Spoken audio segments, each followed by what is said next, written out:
आज राष्ट्रीय आदिवासी एकता परिषद एवं राष्ट्रीय आदिवासी कर्मचारी संघ के द्वारा मराम गोम के जयपाल सिंह मुंडा जी का 119वां जन्मदिन के अवसर पर और क्रांति ज्योति सावित्रीबाई फुले जी की 191वीं जयंती के अवसर पर ये विशेष प्रबोधनात्मक कार्यक्रम, वर्चुअल कार्यक्रम हम लोग ले रहे हैं राष्ट्रीय आदिवासी एकता परिषद के पेज पर।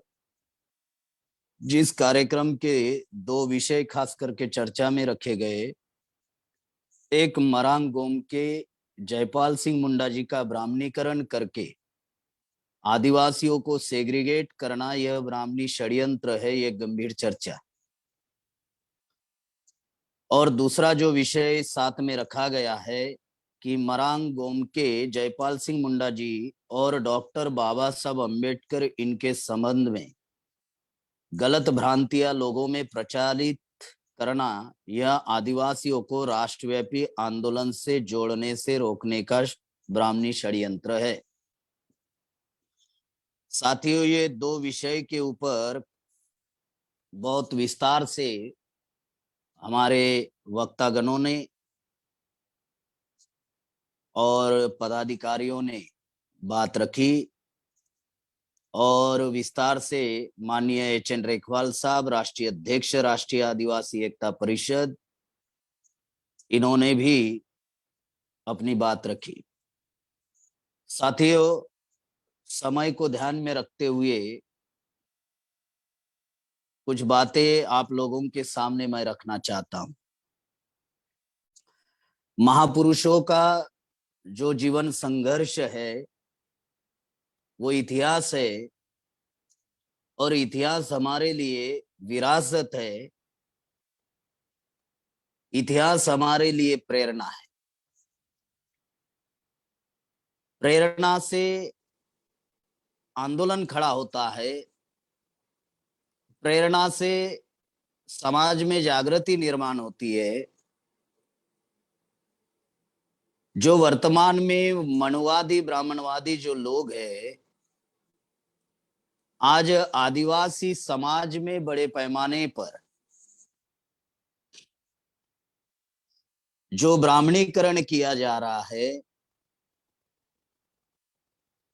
ये ब्राह्मणीकरण करने के पीछे का जो मकसद है, एक तो समाज में भ्रांतियां फैलाना, दूसरा समाज को गुमराह करना, तीसरा विरासत को खत्म करना, इतिहास में मिलावट करना, घोटाला करना, ताकि समाज में जागृति जो है ना आए। दुश्मन जो है खास करके दो काम बड़े पैमाने पर करने की कोशिश कर रहा है, जिनके विरोध में हमारी लड़ाई है। उसमें पहला काम जिससे दुश्मनों को दो चीजों से खतरा,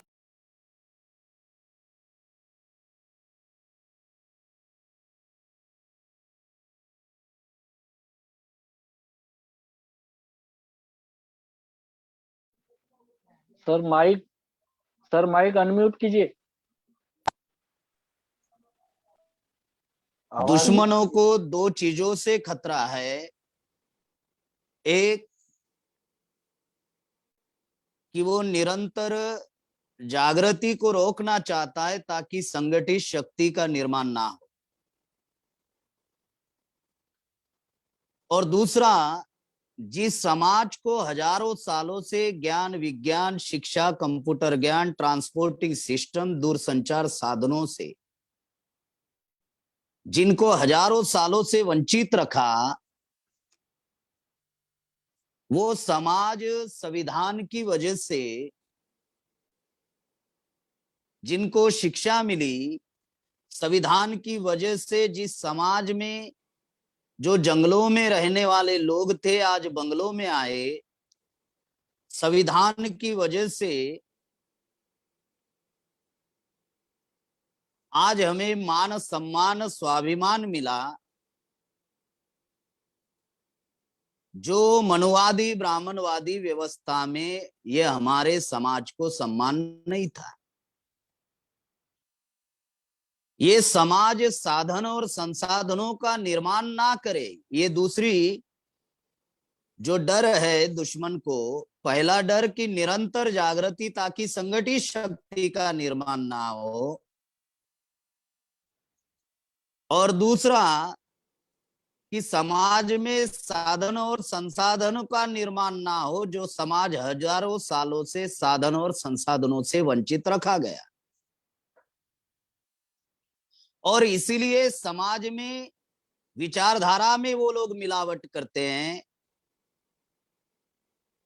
समाज को भ्रमित करते हैं, गुमराह करते हैं, ताकि समाज मुख्य धारा से ना जुड़े, समाज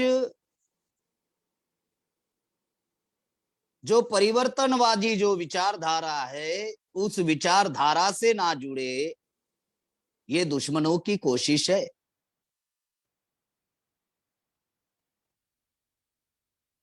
प्राचीन काल में हमारे समाज के लोगों को, जो हमारे समाज में महापुरुष पैदा हुए, जो क्रांतिकारी पैदा हुए,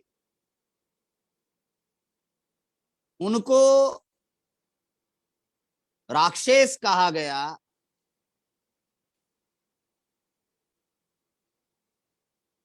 उनको दास्य नाम दिया गया, उनको अलग अलग नामों से इतिहास में लिखा गया ताकि लोग उनका इतिहास ना पढ़े।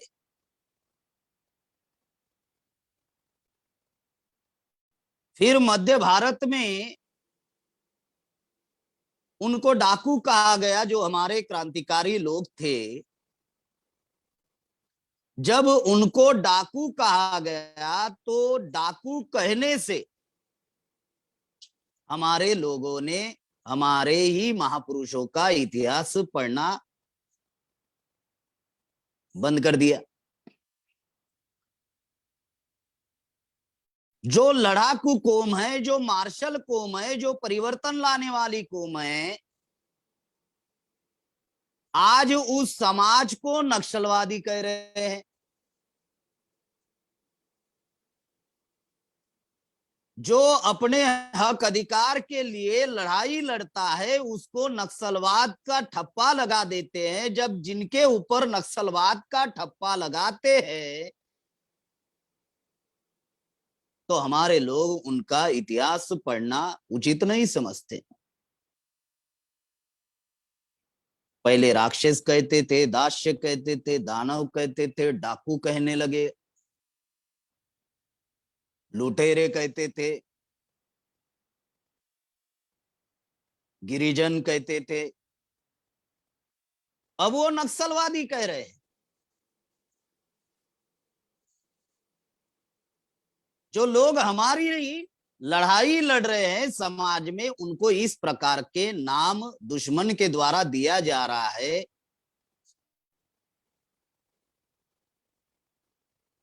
इतना ही नहीं तो संविधान में हमारे समाज की जो पहचान है, आर्टिकल 342 में शेड्यूल ट्राइब के नाम पर है। संविधान ने जिनको शेड्यूल ट्राइब कहा, आरएसएस वाले, विश्व हिंदू परिषद वाले, बजरंग दल वाले,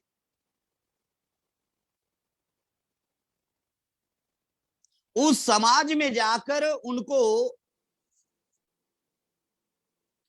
उनका हिंदूकरण कर रहे हैं, उनका ब्राह्मणीकरण कर रहे हैं। हालांकि संविधान आदिवासियों को हिंदू नहीं मानता, हिंदू कोड बिल आदिवासियों को लागू नहीं, शारदा एक्ट आदिवासियों को लागू नहीं, मैरिज एक्ट आदिवासियों को लागू नहीं।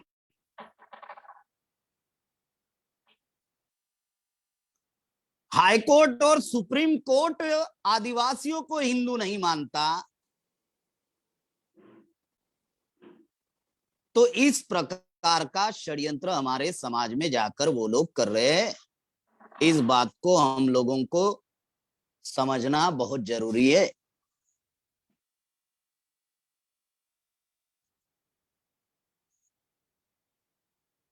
आज वर्तमान में जो परिवर्तनवादी जो विचारधारा पूरे देश भर में चल रही है, जो एक मैकेनिज्म डॉक्टर बाबा साहब अम्बेडकर ने तैयार किया परिवर्तन का, उस मुख्य धारा के साथ, उस मैकेनिज्म के साथ आदिवासी ना जुड़े, जो आंदोलन मानवर काशीराम साहब ने चलाया, जो आंदोलन वर्तमान में वामन मेश्राम साहब राष्ट्रीय अध्यक्ष वामसे और राष्ट्रीय संरक्षक राष्ट्रीय आदिवासी एकता परिषद और राष्ट्रीय आदिवासी कर्मचारी संघ के है, उस आंदोलन से आदिवासी ना जुड़े, राष्ट्रीय स्तर का आदिवासी संगठन ना खड़ा करे, राष्ट्रीय स्तर पर आदिवासी संगठित शक्ति का निर्माण ना करे, इसीलिए वो लोग जयपाल सिंह मुंडा जी और बाबा साहब अम्बेडकर को लेकर समाज में भ्रम फैला रहे हैं। बहुत सारी बातें आप लोगों को बताई गई। मैं इस बात में सिर्फ 2 मुद्दे बताना चाहता हूं।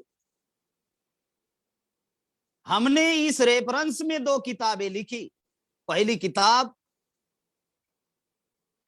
एनआरसी सीएए एनपीआर से आदिवासियों का नुकसान एवं परिणाम, उस किताब में हम लोगों ने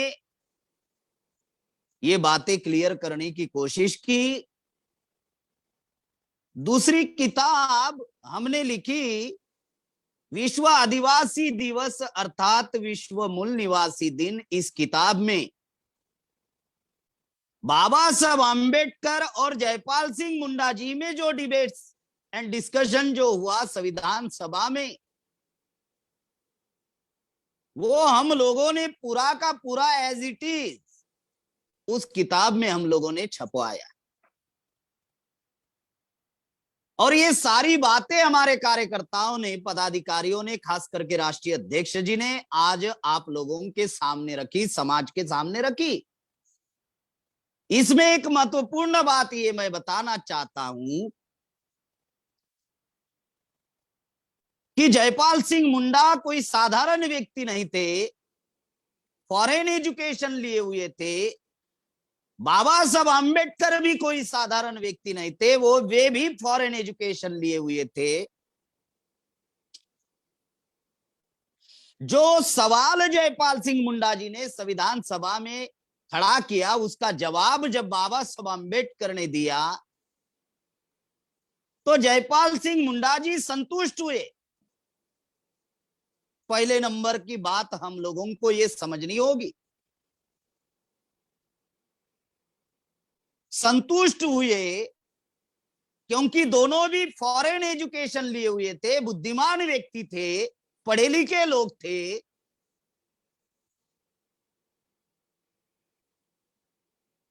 और कोई भी प्रति सवाल जयपाल सिंह मुंडा जी ने बाबा साहब आंबेडकर को पूछा नहीं, ऑन रिकॉर्ड। इस बात से ये बात साबित होती है कि अगर जयपाल सिंह मुंडा जी ने जो सवाल खड़ा किया था आदिवासी शब्द को लेकर,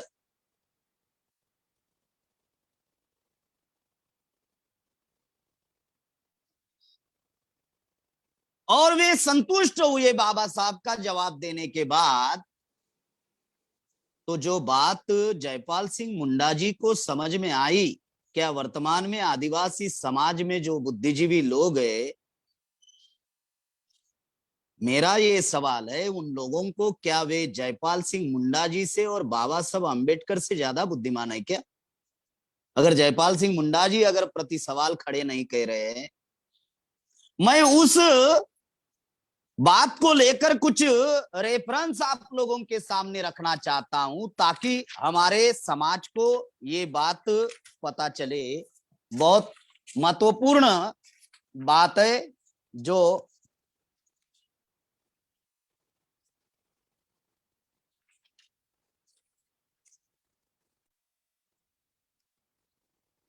आदिवासी जो शब्द है ये सामान्य शब्द है जिसका कोई कानूनी डी जुरे नहीं है।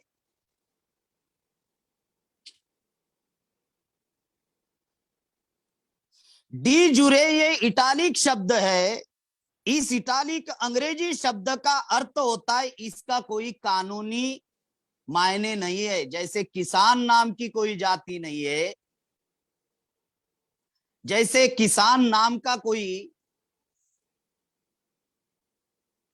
व्यक्ति नहीं है, जो खेती करता है उसको किसान कहा जाता है।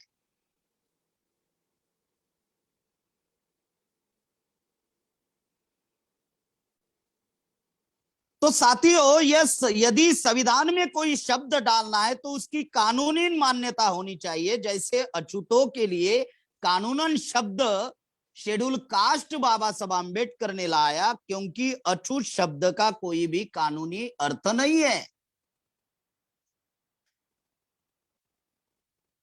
आदिवासी ये समाज प्रचलित शब्द है। इस बात को ध्यान में रखते हुए आर्टिकल 342 में जो उनकी व्याख्या की गई कि जो एजुकेशनली बैकवर्ड, जो सोशली बैकवर्ड, जिनमें ट्राइबल ट्रेड के गुण है, जिनमें डिस्ट्रिक्ट कल्चर है, जिनमें टेरिटोरियल पोजीशन है, ऐसे लोगों को, ट्राइबल ट्रेड के लोगों को जो समाज प्रचलित शब्द है आदिवासी, वो शब्द कहा गया। एक समाज प्रचलित शब्द होता है, एक कानूनन मान्यता प्राप्त शब्द होता है। उस बात को ध्यान में रखते हुए ये शब्द संविधान में डाला गया, जिससे जयपाल सिंह मुंडा जी संतुष्ट हुए। दूसरा, आदिवासी सामान्य शब्द होने की वजह से आदिवासियों के नाम पर कोई भी अलग प्रवर्ग के लोग भी आदिवासियों के हक अधिकार को छीन सकते हैं, घुसपैठ का प्रयास हो सकता है, गैर आदिवासी आदिवासी के नाम का फायदा ले सकते हैं, क्योंकि आदिवासी सामान्य शब्द होने की वजह से और उसकी कानूनी मान्यता ना होने की वजह से ऐसा हो सकता है।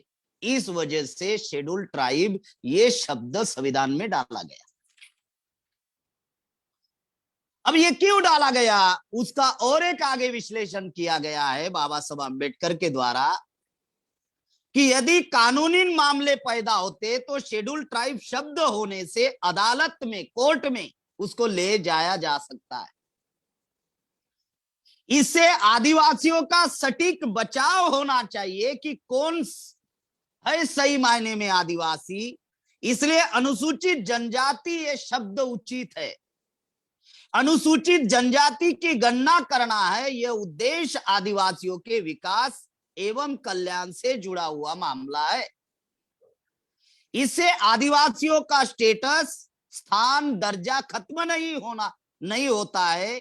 इसीलिए ये शब्द संवैधानिक मूल्यों को एवं आदिवासियों के मौलिक हक अधिकार का संरक्षण करने हेतु अनुसूचित जनजाति एक कानूनन उपयुक्त शब्द है, गिनती का भी कानून है, और कोई भी व्यक्ति कोर्ट में विरोधाभास निर्माण ना करे, क्योंकि कानून की भाषा में एक समूह को दो दो शब्द से संबोधित नहीं किया जा सकता। इसीलिए अनुसूचित जनजाति शब्द संविधान में रखा गया, जो समाज प्रचलित शब्द है, जो हजारों वर्षों से चला आया हुआ शब्द है। उन बातों को ध्यान में रखकर शेड्यूल ट्राइब शब्द लिखा गया। ये जो बातें डॉक्टर बाबा साहब आम्बेडकर ने संविधान सभा में इसका विश्लेषण जब किया तो मरांग गोम के जयपाल सिंह मुंडा जी संतुष्ट हुए। ये डॉक्यूमेंट्स है, और उन्होंने किसी भी प्रकार का कोई सवाल खड़ा नहीं किया और बाबा साहब अंबेडकर की इन बात को उन्होंने एक्सेप्ट किया। उसका ही परिणाम है कि जयपाल सिंह मुंडा जी 70 के दशक तक जीवित थे, उन्होंने इस रेफरेंस में कोई बात कही नहीं। फिर सवाल खड़ा होता है, अभी जो हमारे समाज में जो बुद्धिजीवी लोग हैं, जो डॉक्टरेट लोग हैं, तो क्या उनको इन बातों की जानकारी है? अगर जानकारी नहीं है तो जानकारी एक हथियार है, ये बात हमारे समाज के लोगों को समझ में आनी चाहिए। इस बात को ध्यान में रखना होगा कि जयपाल सिंह मुंडा जी और बाबा साहब अंबेडकर से हम लोग ज्यादा बुद्धिमान लोग नहीं है, ज्यादा बड़े लोग नहीं है, उनमें कोई भ्रम नहीं था, वो लोग कोई गुमराह लोग नहीं थे। आज दुश्मन बाबा साहब अंबेडकर के आंदोलन से, बाबा साहब अंबेडकर के आंदोलन से हमारा समाज जुड़ना नहीं चाहिए, इसलिए गांधी जी ने ताकत लगाई। और आज आदिवासी समाज वामन मेश्राम साहब के आंदोलन के साथ में जुड़ना नहीं चाहिए, इसलिए आरएसएस वाले बड़ी ताकत लगा रहे हैं और ऐसा भ्रम समाज में फैला रहे हैं, जिस बात को समझना बहुत जरूरी है। क्योंकि आरएसएस का एजेंडा है संविधान को खत्म करना, और संविधान का ड्राफ्टिंग बाबा साहब अंबेडकर ने किया। सोशल मीडिया में यह भी फैलाया जाता है कि बाबा साहब ने अकेले ने संविधान थोड़ी ड्राफ्ट किया, 7 लोग थे, 2 मर गए, 2 विदेश चले गए, एक दिल्ली से दूर रहता था इसलिए नहीं आता था, और एक बीमार था इसलिए नहीं आता था। इसलिए अकेले बाबा साहब अंबेडकर ने 2 साल 11 महीने 18 दिन में संविधान का ड्राफ्ट किया, अकेले ने किया। संविधान सभा में 299 लोग थे, लेकिन अकेले व्यक्ति ने ड्राफ्ट किया, 3 लोगों को दिखाना पड़ता था, एक डॉक्टर राजेंद्र प्रसाद, सरदार वल्लभ भाई पटेल जी और पंडित जवाहरलाल नेहरू जी। अगर ये तीनों ने पास किया तो संविधान सभा में चर्चा में आता था। क्या ये जानकारी हमारे समाज के लोगों को है? सिर्फ बोलते रहते। अब मुख्य एजेंडा आरएसएस का है संविधान को खत्म करना। हमारे समाज को मान सम्मान स्वाभिमान संविधान की वजह से मिला, अधिकार हमको संविधान की वजह से मिली, पहचान हमको संविधान की वजह से मिला, और आरएसएस का मुख्य एजेंडा है संविधान को खत्म करना। अब संविधान को खत्म कैसे करेंगे? अगर संविधान के विरोध में जनमत निर्माण होगा तो संविधान खत्म होगा। अब जनमत निर्माण करने के लिए अगर लोगों को बाबा साहब अंबेडकर के विचारधारा के धारा से दूर रखा जाए, तो जो लोग बाबा साहब अंबेडकर के विरोध में खड़े होंगे, वही लोग जो बाबा साहब अंबेडकर ने संविधान का निर्माण किया, वो लोग संविधान के विरोध में खड़े हो जाएंगे। ये जो एजेंडा आरएसएस का छुपा हुआ एजेंडा जो है, ये आदिवासी भाइयों को समझना बहुत जरूरी है। आरएसएस का एजेंडा है संविधान को खत्म करना, और संविधान बाबा साहब ने ड्राफ्ट किया।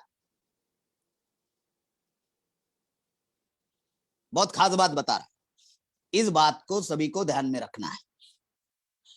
दूसरी एक इंपॉर्टेंट बात, महत्वपूर्ण बात, आज वर्तमान में 2 प्रकार की लड़ाइयां समाज में चल रही है।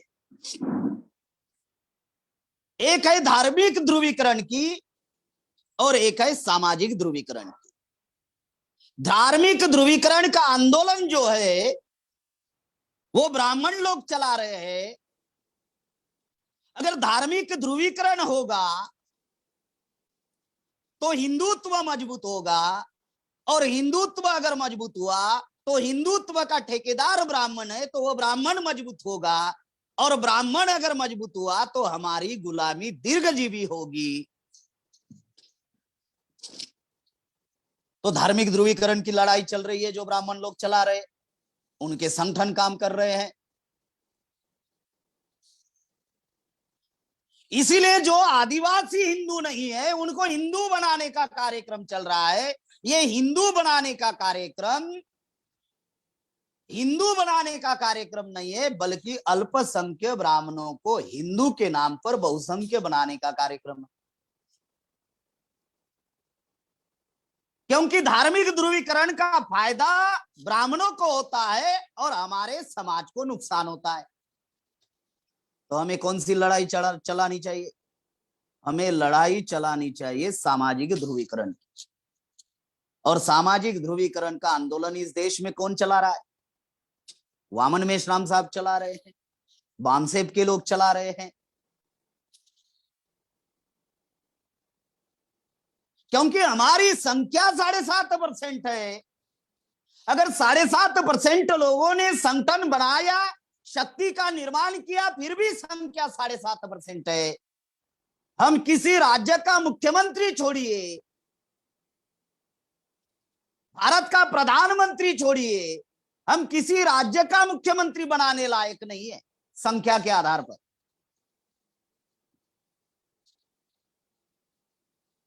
सामाजिक ध्रुवीकरण से क्या होगा? तो SC, ST, OBC and minority में भाईचारा निर्माण होगा। भाईचारा से शक्ति का निर्माण होगा, संचय शक्ति का निर्माण होगा। उस शक्ति का उपयोग और प्रयोग हम हमारी समस्या का समाधान करने के लिए कर सकते, सत्ता परिवर्तन के लिए कर सकते, व्यवस्था परिवर्तन के लिए कर सकते, अपनी लड़ाई लड़ने के लिए कर सकते हैं। आज हमारी नक्सलवाद के नाम पर पिटाई हो रही है, विस्थापन के नाम पर पिटाई हो रही है, नेशनल कॉरिडोर के नाम पर पिटाई हो रही है, जल जंगल जमीन से बेदखल करके पिटाई हो रही है। तो कल हम पिटने लायक बन सकते हैं सामाजिक ध्रुवीकरण से। इसीलिए वो लोग ब्राह्मणीकरण कर रहे हैं, इसलिए वो लोग सेग्रीगेट कर रहे हैं, ताकि हम लोग सामाजिक ध्रुवीकरण के आंदोलन से ना जुड़े। जो गलती हमारे लोगों ने की, पूर्वजों ने की, और हमारे लोग गांधी के साथ चले गए, वो गलती दोबारा दोहरानी नहीं चाहिए। इतिहास से हम लोगों को सबक सीखना होगा। अगर इतिहास से हम लोग सबक सीखते हैं तो निश्चित रूप से हम लोग जो है अपने समाज को बचाने में कामयाब हो सकते हैं। इसलिए हमें सामाजिक ध्रुवीकरण के आंदोलन के साथ में खड़ा रहना होगा। और वर्तमान में सामाजिक ध्रुवीकरण का आंदोलन वामन मेश्राम साहब चला रहे हैं, बामसेब चला रही है। अगर कोई अन्य संगठन अगर कोई आंदोलन चला रहा है, ऐसा हमारे समाज के किसी भी बुद्धिजीवी को लग रहा है, और उनके पास अगर कोई मैकेनिज्म है, तो हमें बताए। मेरा नंबर सोशल मीडिया में वायरल है, वो हमें बताए, मुझे टेलीफोन करके बताए पर्सनली। हमें हमारे समाज को आजादी चाहिए। मनुवाद, पाखंडवाद, कर्मकांड से, हमें ब्राह्मणवाद से हमें आजादी चाहिए। अगर ये आजादी अगर हमारे समाज का कोई बुद्धिजीवी वर्ग अगर देता है तो हमें क्या दिक्कत है? कोई दिक्कत नहीं। लेकिन जो दिख रहा है हम लोगों को कि वर्तमान में वामन मेश्राम साहब जो आंदोलन चला रहे हैं, उन आंदोलन के साथ में हम आदिवासियों ने अपने समाज को बचाने की रणनीति हम लोगों को बनानी होगी। जो गलती बाबा साहब आम्बेडकर के आंदोलन के दौरान हमारे समाज से हुई कि हमारा समाज गांधी जी के साथ चला गया, ठक्कर बापा के पीछे लग गया, वो गलती हम लोगों को इस बार तो नहीं करनी है, और हम तो बिल्कुल ही होने नहीं देंगे। उसके लिए पूरे जिंदगी लगाए हुए है। तो निश्चित रूप से ये गलती दोबारा हम लोग दोहराएंगे नहीं, और बड़े पैमाने पर समाज को बचाने की रणनीति हम लोग बनाकर काम कर रहे हैं। साथियों, जिनके विरोध में हम लोग लड़ाई लड़ना चाहते हैं, उनकी संख्या ज्यादा नहीं है, वो अल्पसंख्य लोग हैं, लेकिन आज बहुसंख्य लोगों के ऊपर राज कर रहे हैं। उसके दो बहुत बड़े कारण हैं। एक है विभाजन, उनका सबसे बड़ा हथियार है जिससे हम लोग इकट्ठा नहीं हो पा रहे। पहला विभाजन वर्ण व्यवस्था, हमको शूद्र अतिशूद्र बनाया। जो आदिवासियों ने गण व्यवस्था का निर्माण किया था, सिंधु घाटी सभ्यताओं का निर्माण किया था, उसको खत्म करके उन्होंने वर्ण व्यवस्था बनाई, हमको शूद्र अतिशूद्र बनाए। दूसरा विभाजन, जो हमारे टोटम थे वो जाति में कन्वर्ट कर दिए। हम जातियों में बटे हुए लोग नहीं, बांटे हुए लोग हैं। तीसरा, हजारों साल पहले हमें जंगल की ओर खदेड़ दिया और सिविलाइजेशन से हम लोगों को दूर रखा। वर्तमान में सेग्रीगेशन बड़े पैमाने पर वो लोग हमारे समाज में निर्माण कर रहे हैं, सेग्रीगेट कर रहे हैं। ये विभाजन उनका हथियार है, हम लोगों को पहचानना होगा। रामायण महाभारत में आप लोगों ने ब्रह्मास्त्र सुना होगा, यही है उनका, ब्राह्मणों का ब्रह्मास्त्र, विभाजन आज भी कर रहे हैं। और दूसरा हथियार है अज्ञानता। अज्ञानता इतनी फैली हुई है कि अज्ञानता से ब्राह्मणों का षड्यंत्र समझ में नहीं आ रहा है। हमारे समाज के लोग पढ़े लिखे हैं लेकिन जागरूक नहीं है, सिर्फ एकेडमिक एजुकेशन लिए हुए है। समाज के पास किसी भी प्रकार का कोई दृष्टिकोण नहीं है, बुद्धिजीवी लोगों के पास नहीं है, तो साधारण लोगों के पास दृष्टिकोण कहां से आएगा? जो बातें रखी जा रही है, जो बातें हमारे पदाधिकारियों ने, कार्यकर्ताओं ने रखी, ये भी परिवर्तन लाने के लिए 1992 से काम चल रहा है और बामसेप के साथ में मिलजुल कर ये आंदोलन चल रहा है। इस वजह से आज हमारे समाज में ये दृष्टिकोण बड़ा, दोस्त और दुश्मन की पहचान हमारे समाज को हो रही है। साथियों, इस बात को ध्यान में रखते हुए कुछ बातें मैं आप लोगों के सामने रखना चाहता हूं कि ये जो परिस्थितियां हमारे समाज के सामने निर्माण हुई, इन परिस्थितियों से हम लोग क्या मार्ग निकाल सकते हैं और हमें क्या काम करना होगा। अगर सही मायने में हमारे महापुरुषों का सपना हम लोगों को पूरा करना है, जनरेशन को बचाना है, तो 2-3 काम करने होंगे।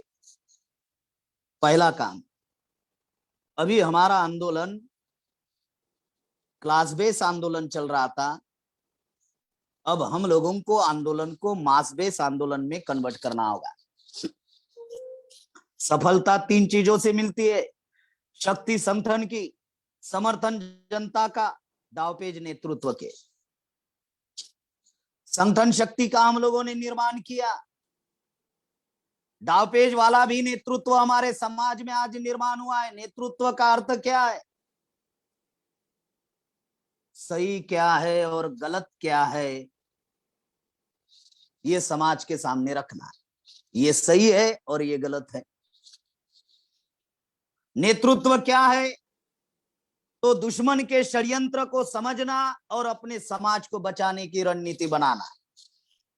तो हमें निश्चित रूप से अपने समाज को अगर बचाना है, हमारा समाज अशिक्षित है, अड़ानी है, अजागरूक है, असंगठित है, दिशाहीन है, नेतृत्वहीन है,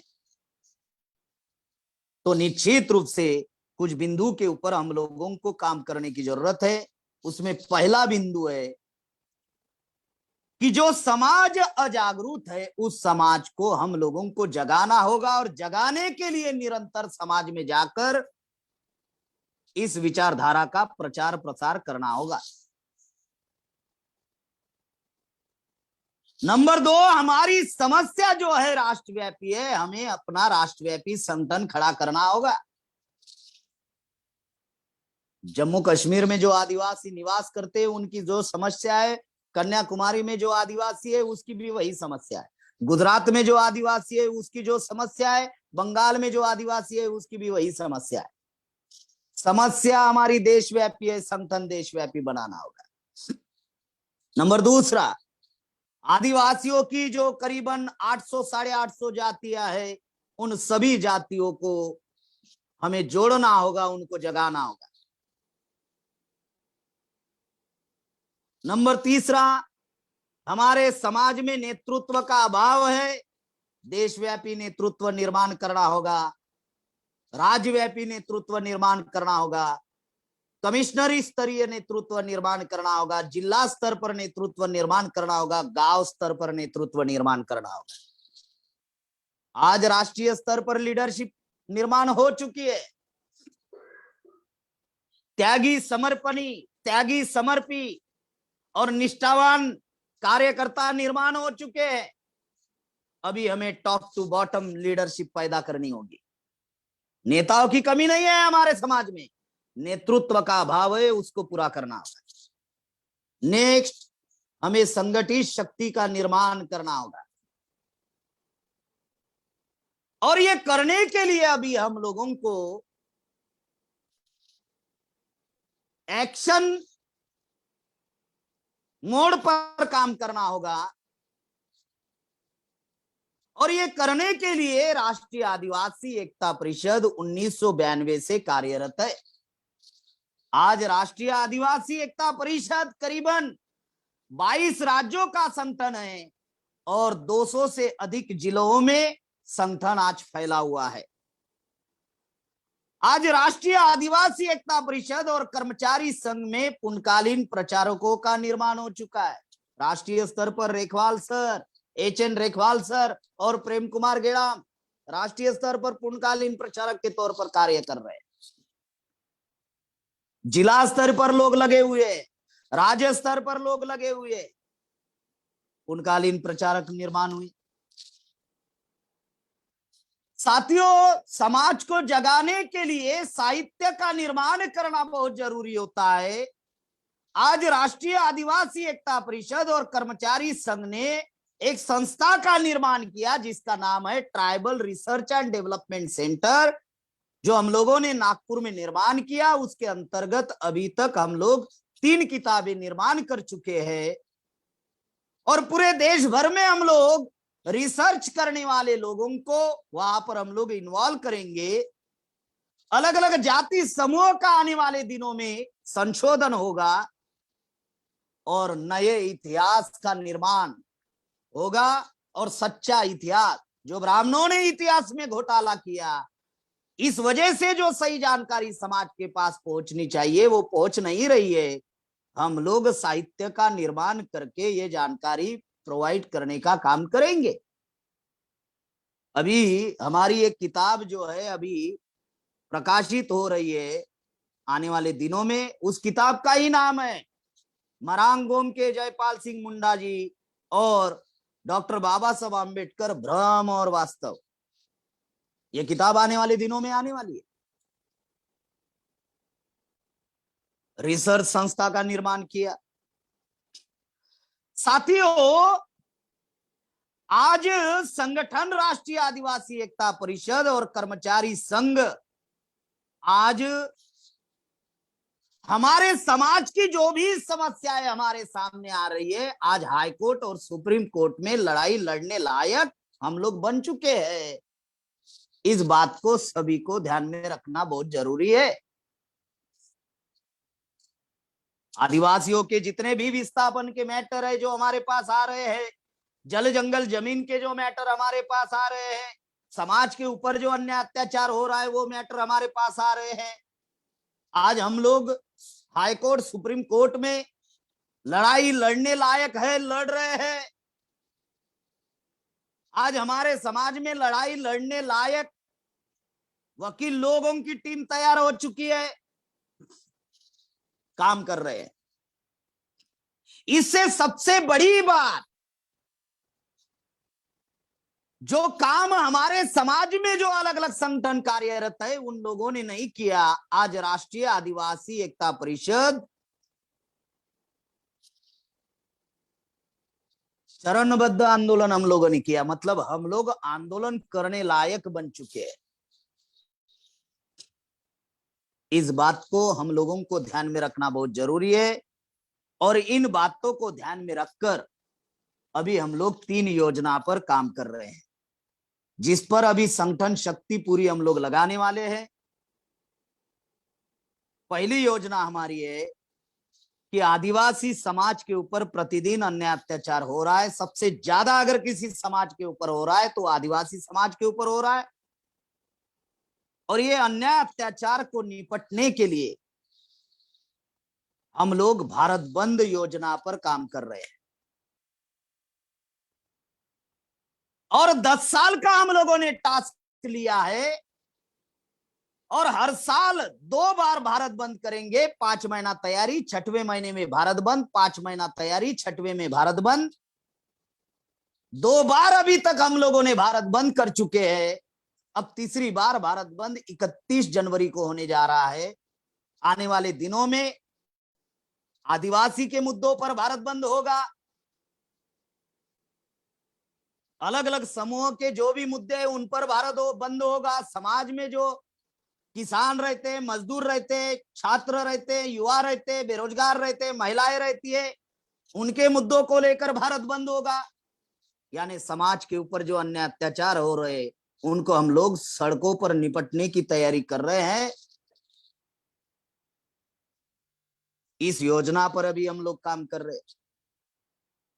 दूसरी योजना है कि जो लोग हमारे वोट लेकर चुनाव जीत कर जाते हैं और हमारे ही विरोध में कानून बनाते हैं।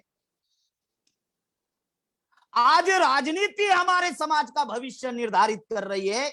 आज राजनीति हमारे जनरेशन का भविष्य निर्धारित कर रही है और प्रतिदिन हमारे विरोध में कानून बना रही है।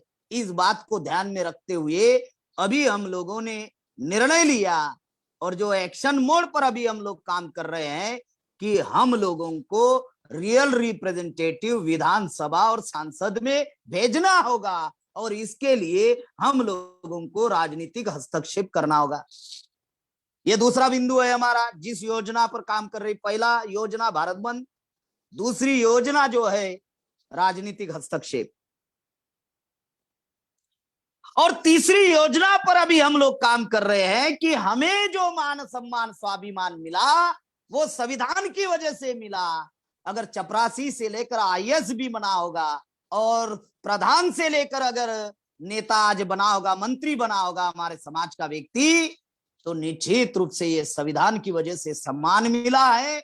और ये मान सम्मान अभी हम लोग हमारे आने वाले जनरेशन में ट्रांसफर करना चाहते हैं। अगर ट्रांसफर नहीं कर पाए तो आने वाले दिनों में बहुत गुलामी में हमारा समाज जाएगा।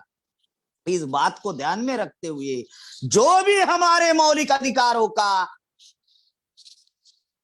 खत्म करने का प्रयास करेगा उसको हम लोग सुप्रीम कोर्ट में निपटने वाले।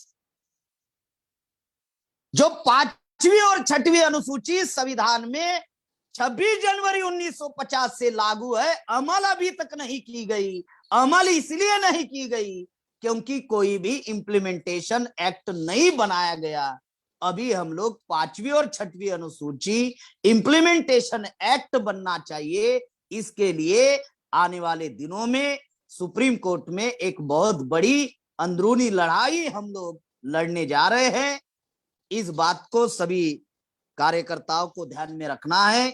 और राष्ट्रीय आदिवासी एकता परिषद और कर्मचारी संघ पूरे देश भर में ये आदिवासियों का कैडर बेस ऑर्गेनाइजेशन है, बुद्धिजीवी लोगों का संगठन है। अभी हम लोगों को मास बेस ऑर्गेनाइजेशन का निर्माण करना होगा और ये करने के लिए हम लोगों को पूरे शक्ति के साथ में टाइम, टैलेंट, मनी समाज से हम लोगों को निकालना होगा, खुद लगाना होगा। ऐसा कर हम लोग अपनी आजादी आने वाले दिनों में हासिल करेंगे। और वामन मेश्राम साहब के नेतृत्व में पिछले 45 साल से 19 साल से वे इस आंदोलन को चला रहे हैं। आज उनकी उम्र 65 साल की है। 45 साल से वे काम कर रहे हैं। एक सच्चा नेतृत्व इस बहुजन समाज में निर्माण हुआ है। मैं भारत के तमाम आदिवासी भाइयों से यह अपील करता हूं कि इस राष्ट्रव्यापी आंदोलन के प्रवर्तक मान्यवर वामन मेश्राम साहब के आंदोलन के साथ में हम लोगों को मिलजुल कर ये लड़ाई हम लोगों को लड़नी होगी, तभी हमारी लड़ाई मजबूत होगी। और ऐसा करने के लिए आप सभी लोग साथ और सहयोग देंगे, इस आशा और विश्वास के साथ आपने मेरी बात ध्यान से सुनी। इसलिए सबका आभार, धन्यवाद।